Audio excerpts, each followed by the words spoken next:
See, Yeah. they trade. And welcome to coverage of Grand Prix Atlanta. Marshall Sutcliffe here with Zach Hill.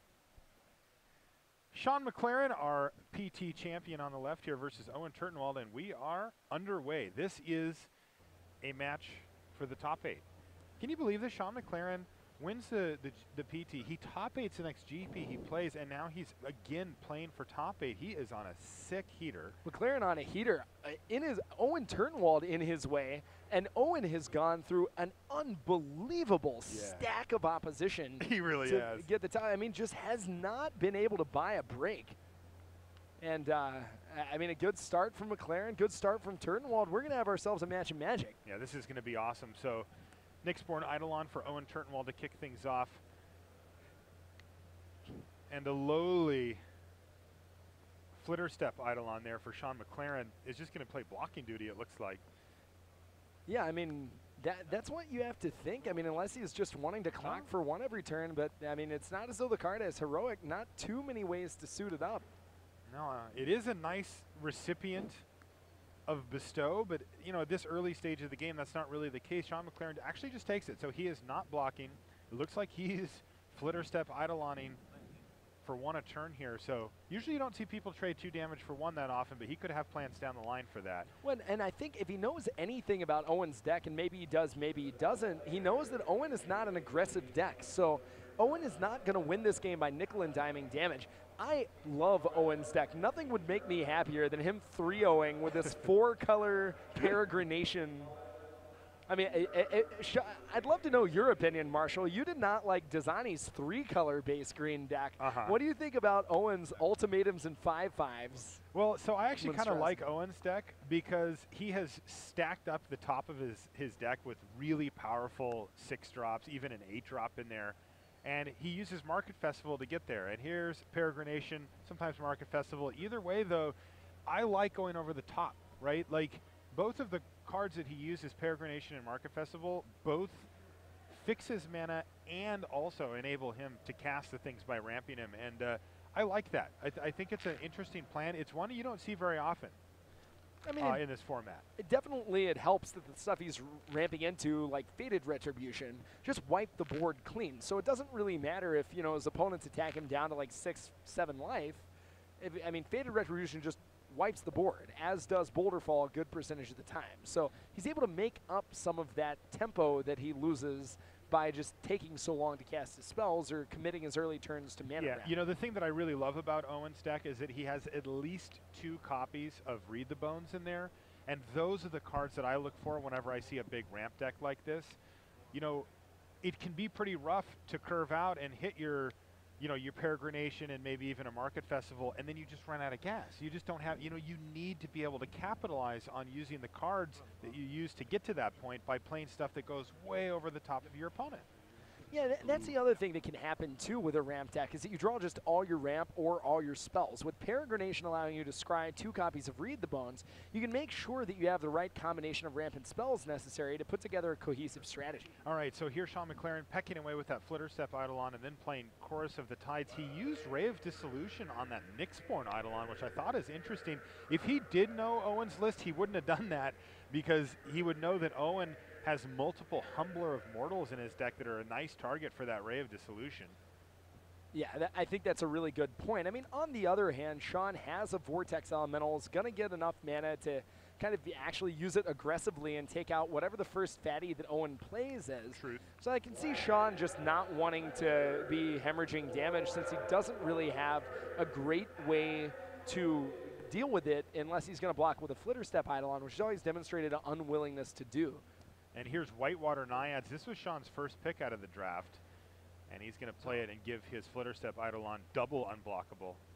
Now, if Owen is able to play a 7th land in Fated Retribution right now, that would be a huge play. Nope. But it looks like instead he is going to do what you were talking about, Marshall, and play one of those Humblers of Mortals. There's the Humbler of Mortals. 5/5, sometimes has trample. Gives your other creatures trample sometimes as well, depending on your constellation situation. But for now, it's just going to have to be the beater that he needs. But like you mentioned a minute ago, Zach, that Vortex Elemental is pretty annoying. And wow, here's Thassa's Ire, which is going to do two things. It's A, going to lock down the Humbler of Mortals, and B, it's going to give that Whitewater Naiads unblockable and allow Sean McLaren to attack for 5 damage here that Owen just can't mess with. Owen has tons of lands going on here. He's going to need something huge. Yeah, it looks like he's got another Humbler of Mortals, but Thassa's Ire, exactly what Sean needs. Has the mana open to tap the one remaining, has got Vortex Elemental live if he wants to use it, has Whitewater Naiads to push through some more damage if he can start top decking enchantments. Owen is in a bind here. He really needs to draw Fated Retribution specifically in order to remain in this game. He's got the 3rd Plains in his hand, but yeah, he doesn't have Fated, so he is not going to be able to do that this turn. Let's see what he's got. He's got Market Festival, so he's well set up on mana. Again, this is where he wants to find a Read the Bones to find, you know, Fated Retribution or something to go way over the top. And it's just a second Humbler of Mortals, and he just has to pass a turn back. End step, Sean's going to tap down the 1, just for value. Oh yeah, I mean, it also lets him just, you know, tap it main phase if he wants. Like we talked about, he can do the trick with the Vortex Elemental if he wants. Just gets it out of the way so he can sneak in another 4 damage with that Naiads without having to play an enchantment. I think he's going to get aggressive with that Elemental here, potentially. Yep. Yeah, this way he doesn't get opened up to getting a removal spell to hit it after combat. One of these is going to be able to get through anyway, so Sean's going to use this turn to take it out. He's not really that scared of the Humbler of Mortals that Owen already has, sitting at 17 life, and he's able to keep applying pressure this way. So he's going to get in for the 5 damage as the Humbler is compelled to block the Vortex Elemental, and it gets swept up in it. And Sean McLaren putting himself in a nice position here to finish off, unless Owen can come up with something huge. Yeah, and a big 7th land for Sean. That means his 8th land going to allow him to activate Thassa's Ire 2 different times. Not something that you want to be tying up all your mana for, but you don't mind it so much if you've got an unblockable threat and a potentially unblockable threat with your opponent at 7 life. All right, let's see if Owen can come up with something. He's got all the mana in the world. Certainly has no problem casting almost any spell in the game or in the set here at this point. I mean, look at that mana. He's got 10 available. Yeah, and Boulder Fall would be probably the best possible right now, keeping his Humbler of Mortals while shutting down the Naiad and the Eidolon, but that is not what he has.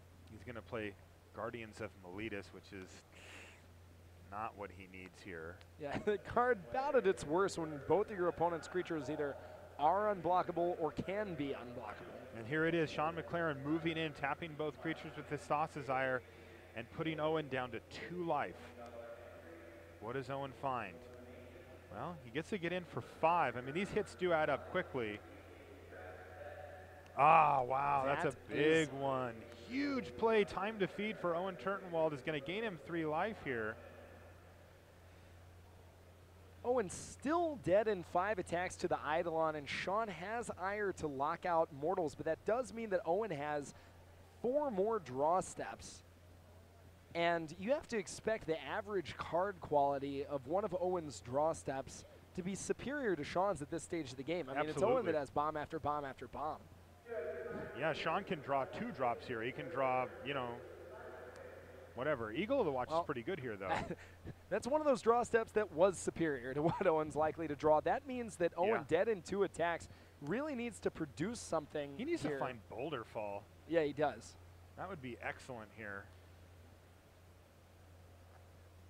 Even removal followed up by a way to get that Thassa's Ire off the table, but I think his #1 problem right now is Eidolon Eagle of the Watch. Yeah, but you're right, Zach. The problem, of course, is that almost any threat for Sean McLaren is good. I mean, just a 2/2, you know, Traveling Philosopher in a couple of turns will finish this game off. Yeah, Thassa's Ire has just done some work. It really has. I mean, it is at its best when your opponent's deck is just one haymaker after another. You know, the card not especially a high pick in the format because, you know, it's not what you want. Wow, that is Boulder Fall. He had it. Oh, my goodness. Draws it off the top, fires it off, takes out both of Sean McLaren's creatures. and even gets a few damage into Sean himself to bring him down to 9. But right now, big draw step there for Owen Turtenwald, so he has stabilized this board. The problem is it doesn't take a lot for Sean to regain the initiative thanks to that Thassa's You said it's not a high pick. It's actually just a low pick in this format. I mean, if you're trying to mess around with Thassa's while somebody's doing like a red-white or a red-blue strategy, wow, not too bad for Sean McLaren here. Doxos hits the battlefield here. And Sean has the mana to use anything that he hits, and Owen's deck full of big spells for Doxos. He's going to have to get that 06 out of the way, but I think it's going to be worth the mana. Absolutely. Also, it's half of Owen's life total. Yes, exactly. Not too bad. All right, so Thassa's is going to hit the Guardians of Meletis here, which is going to clear the way for Doxos to get in, and he does. So let's reveal that top card.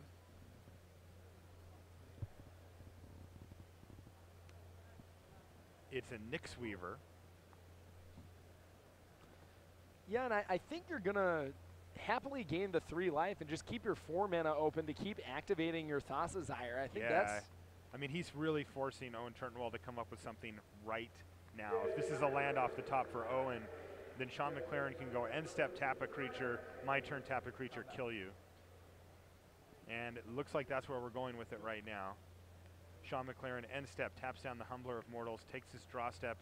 He could be on the verge of this victory. Attack for 2, and he is. So 1-0, up a game. Sean McLaren looking to make another top 8 here. Randy, you got an update for us? Yeah, for stage settings and anything else. The way this round... We're going to have to wait a second for the update from Randy. Seems that we've blindsided Rich a little bit here, so we'll get him on. Good to go? All right, go for it. So the way this round plays out, we did have the one...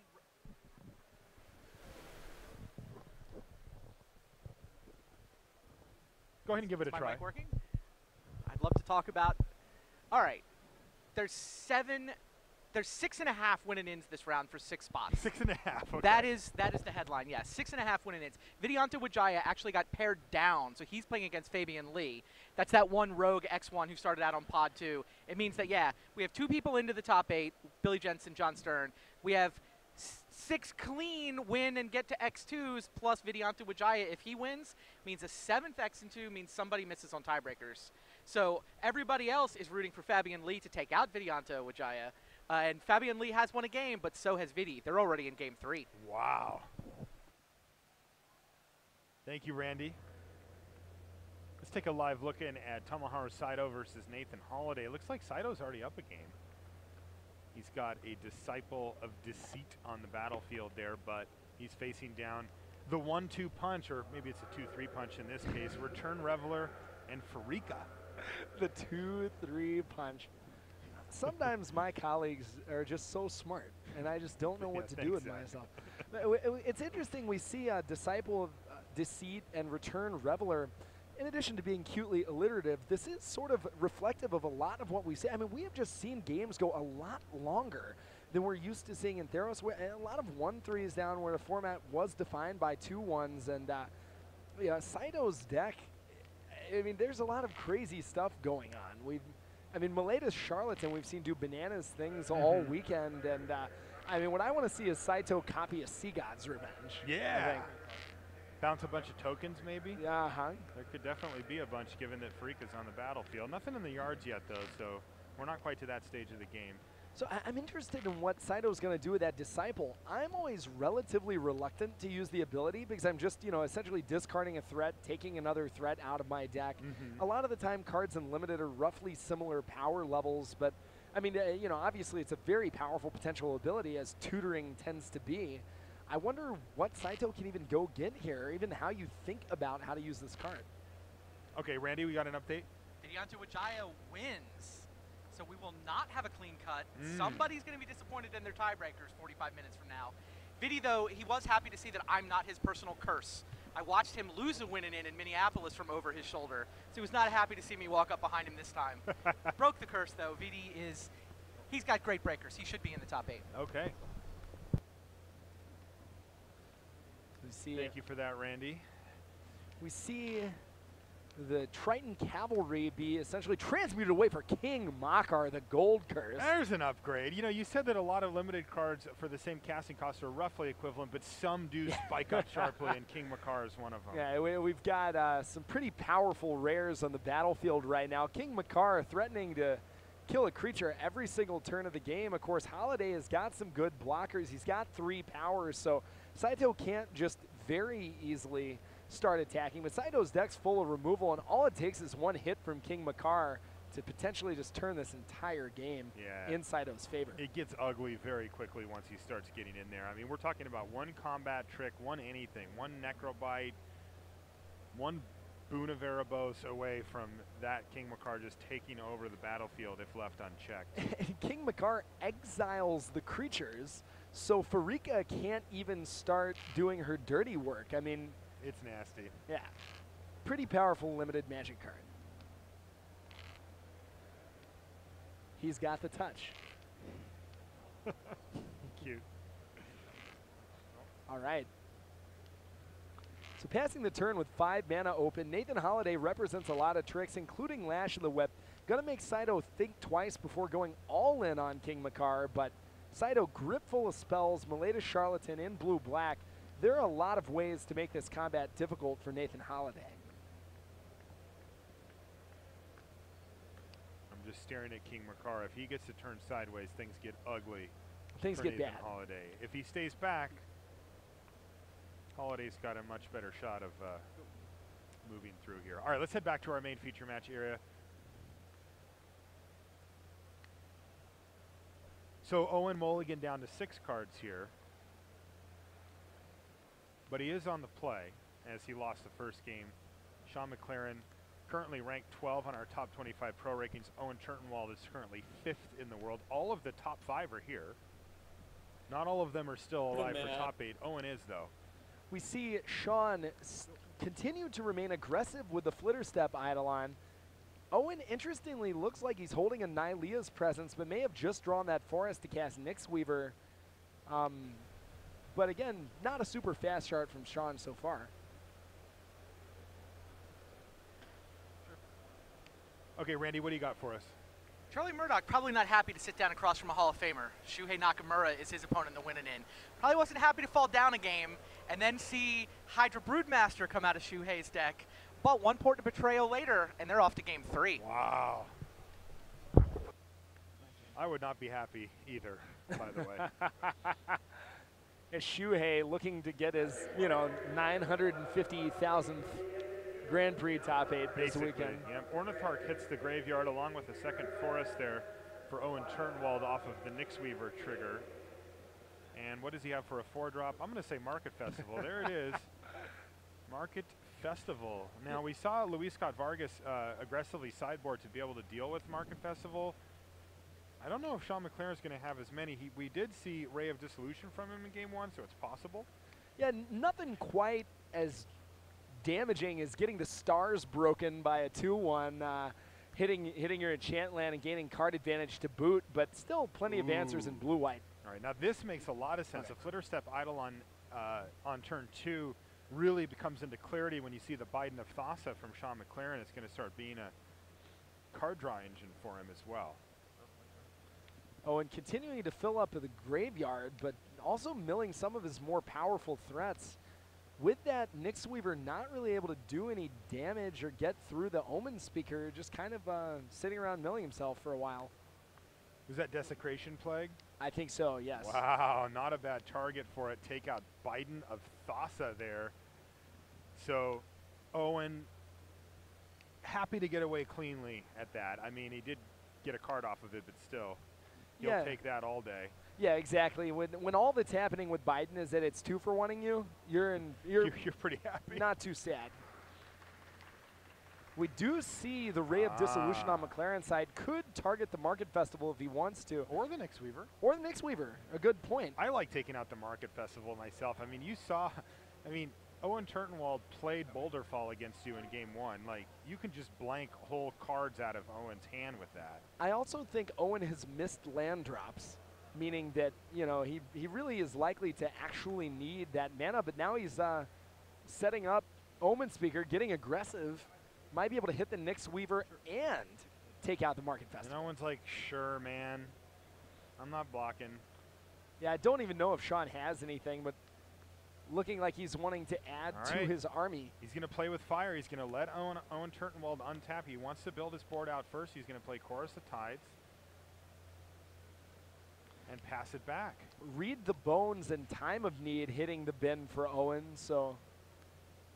Let's see what Owen has for this turn. Peregrination. So now it's a little too late, I think, to hit that Market Festival. The damage has been done. Randy, I heard clapping. That was for Chris Fennell. Sideboarded in the Desecration Plague. Desecration Plague continues to do work and impress. 2-0 win, so Fennell looking pretty good. His breaker should be good enough. Beats Jeremy Clunan. So potential top 8 there for Chris Fennell. He also top 8'd the same PT that Sean McLaren won.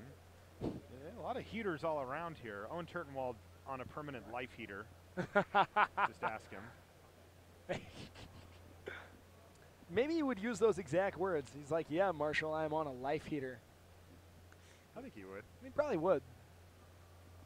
So he has 3 mana now to activate that Nyx Weaver. Quite the stacked graveyard. We've seen Ornithark. We've seen Sign in Blood, or Read the Bones. I think that Sean is probably going to have to save that Ray of Dissolution for a Humbler of Mortals down the line or something now. He could still take out Market Festivals. He's really worried specifically about Boulder Fall, which does kind of get him here, but I think you just take the risk. I'm pretty worried about Boulder Fall, but I see what you mean. I mean, yeah, like right now, the Nyx Weaver holding off your Chorus of the Tides, you don't really want a Ray of Dissolution, and it'll just activate the ability. Not really a great situation for McLaren. I guess you're saying, okay, if you want to kill my Chorus of the Tides, you can't regrow your Ornithark, so that's not the end of the world. Yeah. So Owen Turtenwald's going to activate the Nyx Weaver to get back Ornithark after blocks. He's going to take a pair of damage here, drop him down to 14. And what does Sean McLaren have to add to the board this turn? He's got 6 mana. Plenty of mana to work with. I see he's got Whitewater Naiads in his hand. He's not going to do anything, though. So it does look like he wants to fire off that Ray of Dissolution here. Yeah, he's also got Naiads to allow his Chorus of the Tides to push through that Ornithark.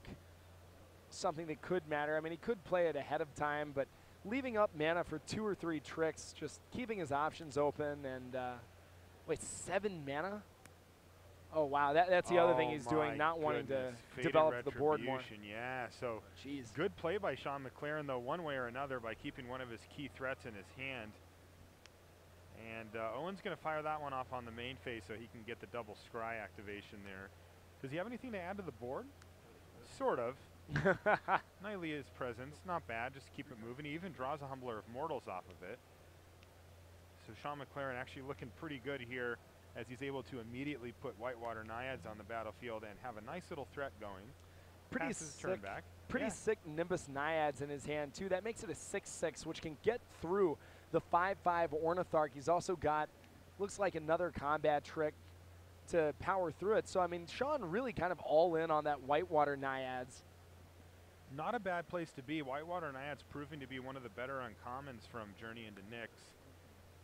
It's at or near the top of a lot of people's lists for uncommons.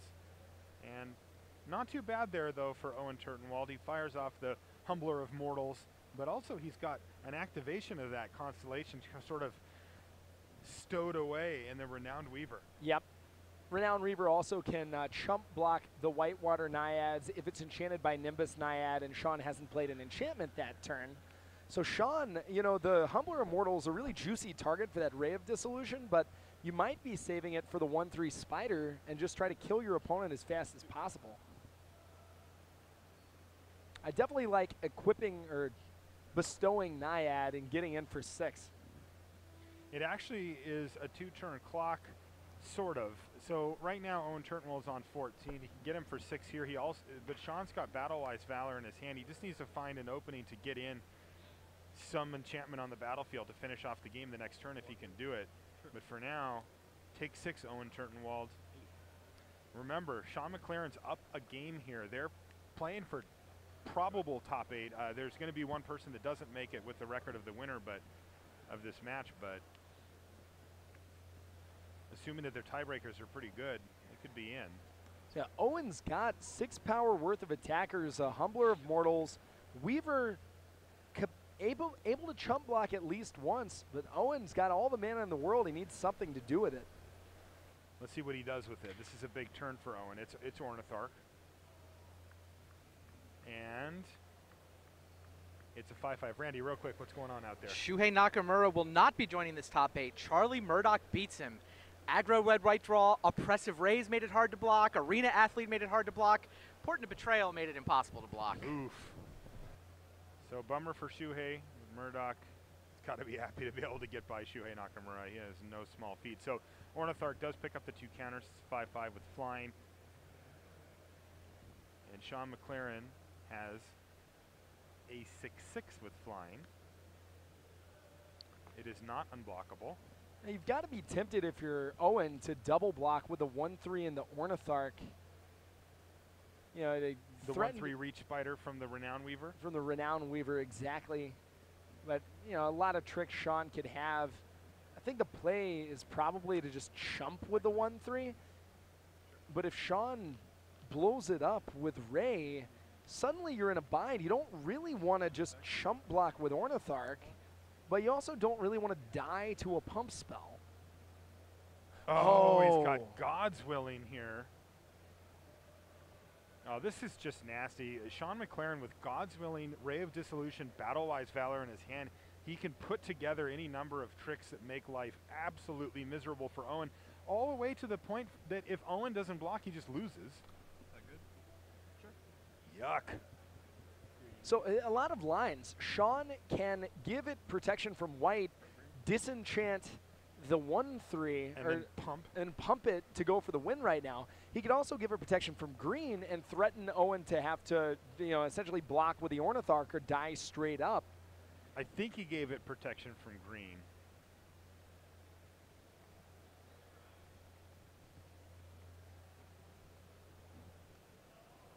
And I think Owen's in the tank. Owen has 1 card left in his hand. But Owen's deck is so screwy, he's got white, black, anything.